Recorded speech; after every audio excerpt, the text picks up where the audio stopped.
Bonsoir, soyez bénis. Nous sommes très heureux d'être parmi vous une fois de plus ce soir. Et nous imaginons que ce plaisir est partagé. Saint-Esprit, nous saluons ta présence. Couvre-nous de ta gloire, fais-nous connaître ta volonté à travers ces messages. Dispose nos cœurs pour écouter ta voix. Au nom de Jésus-Christ, Amen. Soyez bénis. Nous parlons sur la marche avec Dieu. Et aujourd'hui, c'est la fin de ce thème. Marcher avec Dieu, c'est un privilège. Marcher avec Dieu est une grâce. Marcher avec Dieu, c'est une faveur. Parce que quand on marche avec Dieu, on marche avec le royaume de Dieu avec soi. Et il y a un chemin bien prédestiné pour cette marche. Chacun de nous a une marche tout à fait particulière et spéciale avec Dieu. Spéciale pourquoi? Parce que les événements qu'il va rencontrer dans sa marche, les circonstances qu'il va rencontrer, les réalités qu'il va faire face est tout à fait différent de son frère ou de sa sœur. Raison pour laquelle on ne peut pas prendre sa vie et la comparer à une autre. Parce qu'on a été formaté d'une manière spéciale et différente. Il y a un parcours pour cette marche avec Dieu. Israël était en Égypte. Nous avions dit que la marche avec Dieu commence dès la nouvelle naissance. Quand on reçoit Christ dans sa vie comme son Seigneur et son Sauveur, vous commencez cette marche avec Dieu. Et elle a un passage obligé. Dieu fait sortir Israël de la terre promise, de l'Égypte. Par miracle, il traverse la terre promise. Il leur impose les déserts. Ce n'était pas leur souhait. Ils ne s'attendaient pas à cela. Mais Dieu, c'était sa volonté parfaite de leur faire passer par les déserts. Et il y a un seul désert dans la vie, mais le désert a plusieurs étapes. On peut vérifier cela dans la Bible. On commence par Deutéronome, chapitre 8, le verset 2. Souviens-toi de tous les chemins que l'Éternel, ton Dieu, t'a fait passer pendant 40 de ces années dans les déserts, afin de l'humilier et de t'éprouver, pour savoir quelles étaient les dispositions de ton cœur et si tu garderais ou non ses commandements. Souviens-toi de tous les chemins que l'Éternel, ton Dieu, t'a fait faire pendant ces 40 années. Les but du premier désert, Dieu veut vous humilier. Dieu, pas un homme. Il veut vous humilier. Et Dieu ne peut pas décider de vous humilier en quittant le ciel physiquement, en se retrouvant avec vous sur la terre, non. Dieu utilisera des hommes, des femmes, pour accomplir son dessein. Dieu utilisera des événements, il utilisera des circonstances pour vous amener à cette humiliation. C'est pourquoi la Bible dit que toute chose concourt au bien de ceux qui aiment Dieu. Lorsqu'on marche avec Dieu, on n'a pas des yeux ailleurs. On a des yeux fixés au ciel parce que c'est lui qui commande et dirige la marche. Parce que c'est lui qui est aux commandes, du coup, il opère, il organise, il met en scène tous les événements qui vont vous survenir, qui vont vous arriver dans cette marche. Dans la marche avec Dieu, l'humiliation ne peut jamais manquer.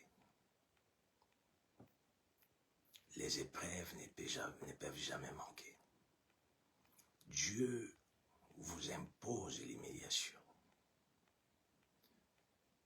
Vous devez accepter cela.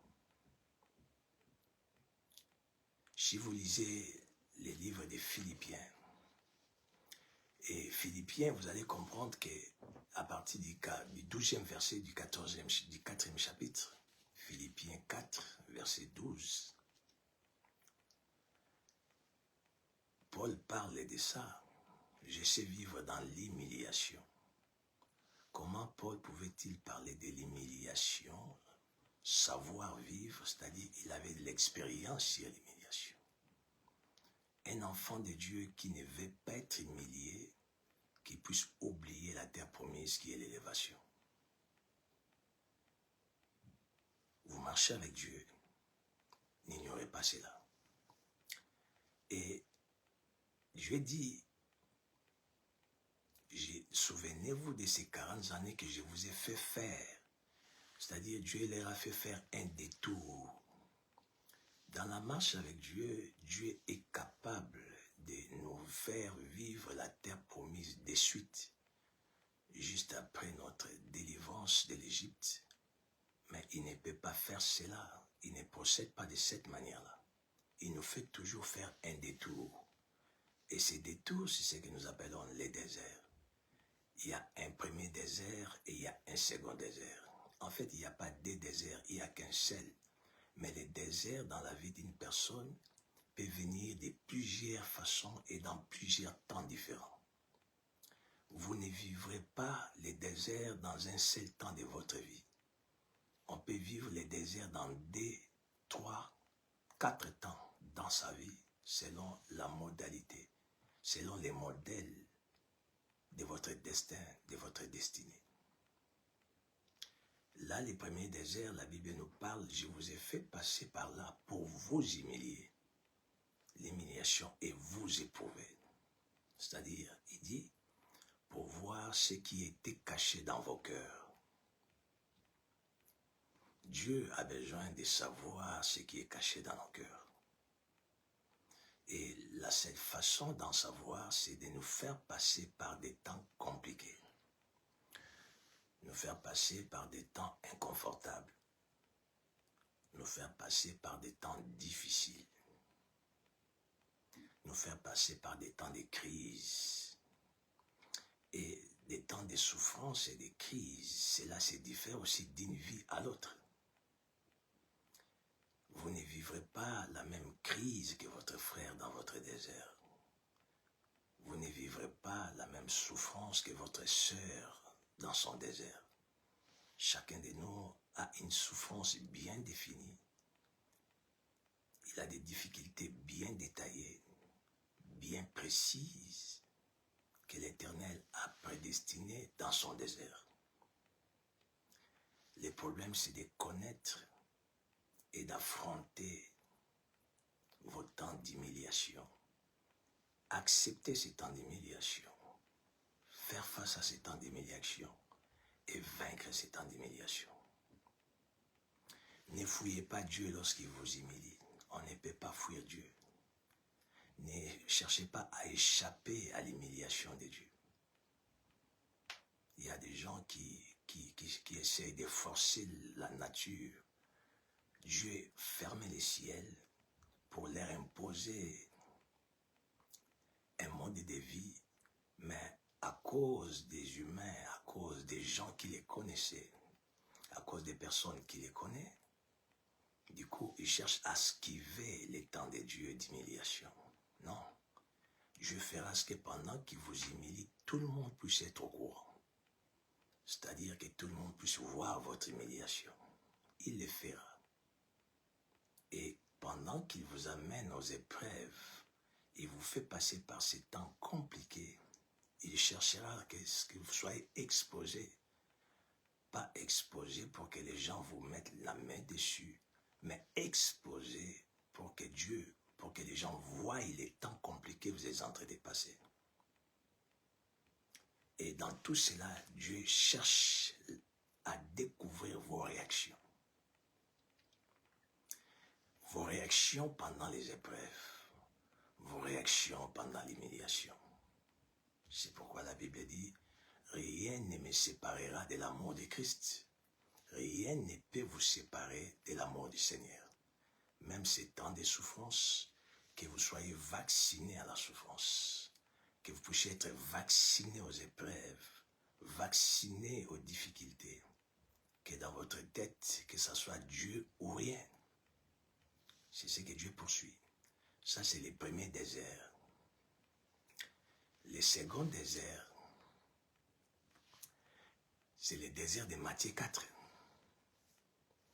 C'est-à-dire, là, Dieu vous amène dans une autre dimension des déserts.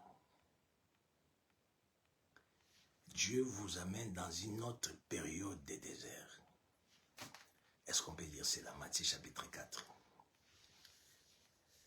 Alors, à partir du premier verset, alors Jésus fut emmené par l'Esprit dans les déserts pour être tenté par les diables. Les premiers déserts, je ne dis pas qu'il y a des déserts, il y a un seul désert, mais avec plusieurs étapes. Je le disais tantôt. C'était pour être humilié, pour être éprouvé. Le second désert, ici la Bible dit, Jésus rempli du Saint-Esprit, fut emmené dans les déserts pour être tenté par les diables. Les épreuves sont différentes de la tentation. Les épreuves, c'est Dieu qui aux commande. C'est lui qui amène des événements devant vous. C'est lui qui amène des difficultés devant vous. Ce n'est pas pour que vous tombiez, non. Il veut découvrir votre cœur. Mais ici, il vous amène dans les déserts, mais il se retire. Alléluia. Il ne se retire pas qu'il vous abandonne, mais il se retire parce que les événements qui doivent arriver là, ce n'est pas lui qui peut en prendre les commandes. La tentation n'est pas divine. La tentation est diabolique. Dieu ne tente pas, c'est ce que la Bible nous dit. Dieu ne peut pas nous tenter. Parce que la tentation amène la personne au péché. Comme ce n'est pas son domaine de tenter. Mais il doit vous faire passer par là pour faire voir au diable que vous l'appartenez et vous l'aimez. Le diable n'a pas pu résister à l'épreuve. La gloire l'avait emballé jusqu'à ce qu'il puisse vouloir. Il a cherché à renverser Dieu. Et Dieu, parce qu'il a établi des humains sur terre, il a toujours tendance à faire voir au diable que j'ai créé des humains qui sont plus que toi. Toi, tu as été infidèle, mais mes enfants sont fidèles. C'est pourquoi Dieu, dans sa souveraineté, il nous envoie dans ces secondes étapes des déserts pour que les diables puissent nous tenter, afin que nous puissions témoigner notre fidélité, notre amour à Dieu. Jésus-Christ fut emmené dans les déserts pour être tenté. Et dans cette seconde étape des déserts, qu'est-ce qui se passe? Les tentateurs s'étant approchés, lui dit, si tu es fils de Dieu, ordonne à ces pierres de devenir des pains. Ordonne que ces pierres deviennent des pains. Dans cette période de désert où on est exposé aux tentations, la première des choses que le diable fait, c'est de nous couper les liens avec Dieu. Quand vous marchez avec Dieu, vous devez maîtriser cela. Dans les déserts, quand le diable vient vers vous, la première des choses, c'est les couper. Il cherche à couper les ponts qui vous lient avec Dieu. Jésus était en jeûne de 40 jours et 40 nuits. C'était un engagement. Et il ne pouvait pas briser ou rompre ses engagements tant qu'il n'arrivait pas à la fin de cela. Mais le diable vient pour lui proposer quelque chose qui était à l'encontre de son engagement avec Dieu. Vous avez un engagement avec Dieu. La fidélité. Vous avez un engagement avec Dieu. La crainte de Dieu. Vous avez un engagement avec Dieu. Le respect des instructions divines. Le diable viendra pour vous amener à rompre cet engagement. Lorsque Jésus fut tenté par le diable, c'était pour qu'il puisse transformer les pierres en pain, manger et briser l'alliance, manger et briser l'engagement. Faites attention aux propositions. Quand on marche avec Dieu, il y aura toujours et encore des propositions. Aujourd'hui, beaucoup d'enfants de Dieu ne connaissent pas ces choses. Et lorsque les propositions diaboliques viennent, ils cèdent.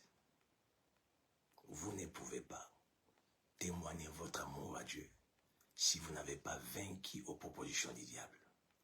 Vous n'échapperez pas, vous n'éviterez jamais les propositions du diable. Elles viendront, ces propositions. Mais le problème, c'est faire face et vaincre ces propositions. Et la seconde étape, dans ces secondes déserts, le diable vint, la Bible dit dans le verset 5, le diable les transporta dans la ville sainte et les plaça sur les hauts du temple. Et lui dit, si tu es fils de Dieu, jette-toi en bas. Car il est écrit, il donnera des ordres à ses anges à ton sujet, et ils te porteront sur les mains de peur que ton pied ne heurte contre une pierre. Jésus lui dit, il est aussi écrit, tu ne tenteras point le Seigneur ton Dieu. Le diable les transporta dans les lieux très élevés. Quand on marche avec Dieu, on doit vivre la transportation du diable. Le diable finira un jour par vous transporter pour vous amener dans un lieu très élevé. C'est spirituel. Dans ces lieux très élevés, je me suis toujours posé des questions. Jésus qui était rempli du Saint-Esprit, qui était en son pendant ces jours de feu, ces jours de plénitude. Mais le diable n'a pas pu se réserver pour venir vers Jésus pendant ces jours de feu. J'ouvre une parenthèse pour dire à quelqu'un, votre plénitude, votre onction, votre puissance n'empêchera pas au diable de venir vers vous pour vous tenter. Connaissez ces choses, maîtrisez-les, et vous allez être bénis, vous allez vivre la grâce et la faveur de Dieu. Il a été transporté par le diable. Et pendant qu'il était transporté, il voyait les bas du lieu auquel il s'est trouvé. Et le diable avait, entre guillemets, la commande de cette transportation. Quand on marche avec Dieu, à un certain moment de la vie, dans les déserts, on voit comme si le diable avait de l'avantage sur vous. Comme si les œuvres des ténèbres avaient de l'avantage sur vous. C'est un moment. Ne pensez pas que le diable devient plus puissant que Dieu dans votre vie.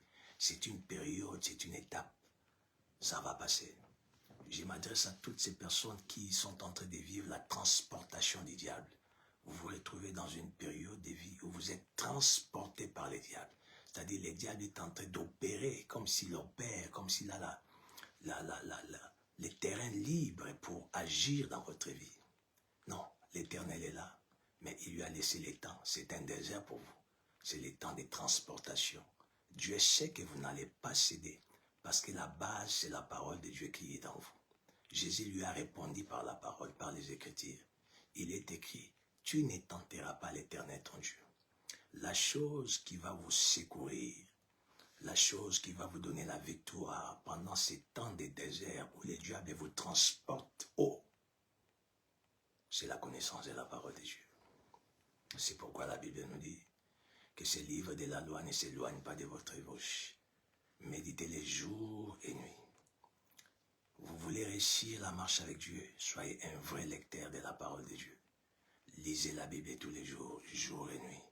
Parce qu'il y a des combats auxquels vous allez faire face.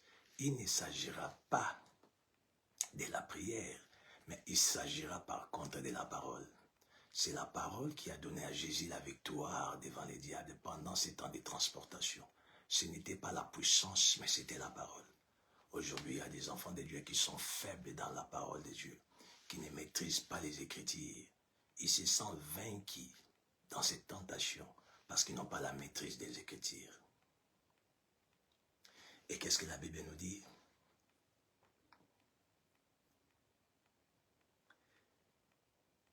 Le verset 8. Les diables les transportant encore sur une montagne très élevée. Alléluia. Écoutez,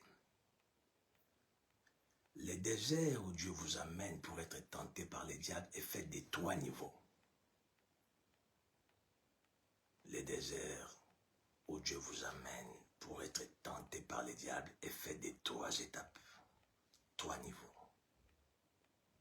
Le premier niveau, il veut vous séparer de l'alliance avec Dieu. C'est ça son premier but. Il vous amène à briser les Écritures, à briser la parole de Dieu, à désobéir. S'il n'arrive pas à vous vaincre là, il vous amène dans ce second niveau. Il vous amène très haut. Il a la capacité comme d'opérer. Mais les Écritures que vous avez comme connaissance vous donnent la victoire. Et la troisième étape, le troisième niveau, il vous amène dans les lieux très élevés encore. Les diables transportant encore sur une montagne très élevée. En fait, il a la liberté. Alléluia. C'est Dieu qui lui donne cette liberté. Je dis qu'on ne peut pas marcher avec Dieu sans pour autant qu'il y ait comme allié les diables. Il n'est pas votre allié direct. Notre allié, c'est le Saint-Esprit. Mais lui, le Saint-Esprit souverain qu'il est, il prend les diables, il nous impose dans notre marche avec Dieu. Dieu nous impose les diables dans notre marche. Et vous ne pouvez pas éviter cela. Il a un rôle à jouer. Son rôle, ce n'est pas qu'il a le pouvoir de vous détruire. Mais son rôle est pour vous amener à vivre la gloire de Dieu. C'est pourquoi un enfant de Dieu averti ne regarde pas mal ses ennemis. Il ne maudit pas ses ennemis. La Bible dit, ne maudissez pas, bénissez. Bénissez vos ennemis. Parce que Dieu utilise les diables, qui lui par contre utilise des humains pour nous amener à vivre les destins sur la terre, les desseins de Dieu sur la terre. Parce que vous êtes avertis, vous ne regarderez pas les personnes qui vous combattent. Vous n'haïrez pas, vous n'allez pas haïr. Vous ne pouvez pas les haïr. N'haïssez pas les ennemis. Bénissez-les. Ils ont un rôle à jouer. Et ici, le troisième niveau, la Bible dit, une montagne très élevée lui montra tous les royaumes du monde et leur gloire. Il lui dit, je te donnerai toutes ces choses si tu te prosternes et m'adores. Alléluia. Je te donnerai toutes ces choses si tu te prosternes et m'adores. Après avoir été vaincu par Jésus à 2 reprises, il lui amène à cette troisième dimension des tentations. Toute la gloire de la terre. Écoutez-moi. Vous allez faire face à cette étape dans votre vie. Les diables viendront vers vous pour vous proposer la gloire. Cette seconde étape de tentation, cela se passe où nous arrive dans notre parcours, au milieu de notre marche avec Dieu. Mais les déserts où Dieu nous amène pour nous humilier, pour nous éprouver, c'est au début de notre marche. Cette dimension, c'est au milieu de notre parcours avec Dieu. Il vous élève Le diable, pour vous proposer la gloire, il peut utiliser des humains physiques qui ont vu votre étoile, qui viennent vers vous pour vous proposer des choses. Ça arrive aux ministres des dieux, ça arrive aux grandes étoiles, ça arrive aux oins, ça arrive aux personnes qui commencent à monter et exceller. Ils ont toujours des propositions, des gens qui viennent les voir physiquement, envoyés par le diable pour les dérouter. Le problème du diable, c'est de les amener à adorer le diable, mais ça va être masqué. C'est pourquoi quand les gens viennent vers vous pour vous dire des choses, essayez d'examiner ces propositions avec la parole de Dieu. Il y a beaucoup d'enfants de Dieu aujourd'hui, avec des étoiles qui brillent, mais qui sont entrés dans l'occultisme parce qu'ils ont été proposés, ils ont été séduits. Au départ, ils ne savaient pas que c'était les agents du diable. Ils ne disent pas clairement qu'ils sont du diable. Ils commencent par des camouflages. On fait ceci, on fait cela, c'est pour la gloire de Dieu. Mais au fur et à mesure que vous acceptez cela, vous entrez dans cela, c'est au milieu de cette histoire que vous allez comprendre que vous êtes déjà en train d'adorer le diable. C'est pourquoi vous devez connaître la parole de Dieu. Vous devez avoir un père spirituel. Ne faites rien sans pour autant consulter Dieu. Que personne ne vous approche pour une telle ou telle proposition si vous ne parlez pas à votre conducteur spirituel. Faites très attention. Voilà les deux types de déserts qui nous attendent dans nos vies. Les deux grandes étapes des déserts qu'on doit faire face. Et parce qu'on termine aujourd'hui ce thème de la marche avec Dieu, on va essayer de lire ce que Paul dit. On l'a lu, Paul a dit, Philippiens 4, à partir du 12e verset, « Je sais vivre dans l'humiliation et je sais vivre dans l'abondance. Soyez à l'aise pendant que Dieu vous humilie. Soyez simple quand Dieu vous amène dans l'abondance. Ne changez pas. Parce que Dieu vous a fait quitter l'humiliation pour vous l'élévation, l'abondance. Ne devenez pas hautain. Vivez la parole de Dieu. Parce que si vous amenez dans l'abondance, dans l'élévation, il peut le faire aussi avec quelqu'un d'autre. Et vous devez maîtriser toutes ces périodes de vos vies, de votre vie. L'humiliation et l'abondance. En tout et partout. En tout et partout. À n'importe quel lieu où Dieu veut vous humilier, gloire à Dieu. En n'importe quel lieu où Dieu veut vous élever, vous amener dans l'abondance, que la gloire lui soit rendue. À être rassasié et avoir faim, à être dans l'abondance et être dans la disette. Gloire au Seigneur. Accepter de manquer et de rester fidèle à Dieu. Accepter de galérer et de rester fidèle à Dieu. Dans la marche avec Dieu, il y a une dernière chose qui fait couler beaucoup d'enfants de Dieu. Là, c'est très compliqué. Israël est sorti du désert, mais il y a quelque chose qu'ils n'avaient pas fait attention. Dieu, son problème, c'était Israël, son peuple.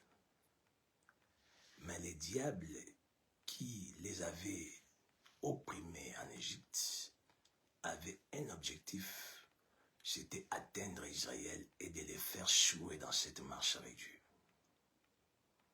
C'est ça l'objectif du diable, que vous puissiez échouer dans votre marche avec Dieu. Si nous lisons Exode chapitre 12, les versets 38, qu'est-ce que la Bible nous dit? Une multitude de gens de toute espèce montèrent avec eux. Ils avaient aussi des troupeaux considérables de brebis et de bœufs. Une multitude de gens de toute espèce montèrent aussi avec eux. En fait, c'était des infiltrés. Quand on marche avec Dieu, on doit connaître, on doit ne pas oublier. Il y a toujours une multitude de gens de toute espèce qui cherchent à s'attacher à nous. Des infiltrés.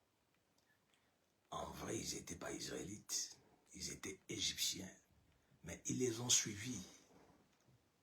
Dieu n'était pas venu pour les libérer, mais ils ont suivi les peuples élis.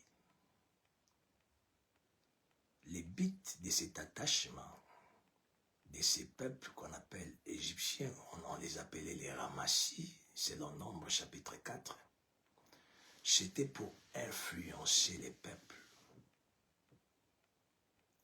Écoutez-moi, vous voulez réussir la marche avec Dieu, cherchez à découvrir qui sont les infiltrés qui vous accompagnent. Vous ne pouvez pas être en paix dans la marche avec Dieu si vous n'avez pas découvert tout autour de vous qui sont infiltrés. Qui se sont infiltrés? Des personnes qui ne sont pas de notre royaume, qui sont du diable, mais qui se font passer pour les enfants de Dieu. Ils sont là. Vous devez avoir l'œil spirituel pour les découvrir. Il faut que vous ayez une sensibilité spirituelle pour comprendre que telle ou telle personne, il a l'apparence d'un enfant de Dieu. Il a l'apparence d'un élu, mais en réalité, il ne l'est pas. Il y a des infiltrés du ministère. Aujourd'hui, il y a beaucoup d'infiltrés. Il y a des gens qui tiennent la Bible, mais qui ne sont pas appelés de Dieu, qui ne sont pas connus de Dieu.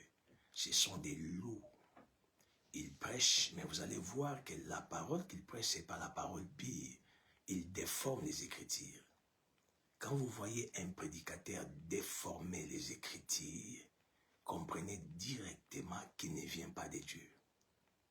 Si vous êtes réellement appelé par Dieu, vous ne parlerez que de la part de Dieu. C'est vrai, on peut avoir des erreurs, des faiblesses, mais cela ne vous amène pas à déformer les Écritures, à parler d'une doctrine qui n'est pas de Dieu. Il y a des infiltrés dans les ministères. Il y a des infiltrés dans nos églises, des fausses sœurs, des faux frères, qui sont là, qui donnent une apparence de piété. Mais ils ont une mission si vous détournez de la volonté de Dieu. Il cherchera à s'attacher à vous, comme les Ramassis s'étaient attachés à Israël.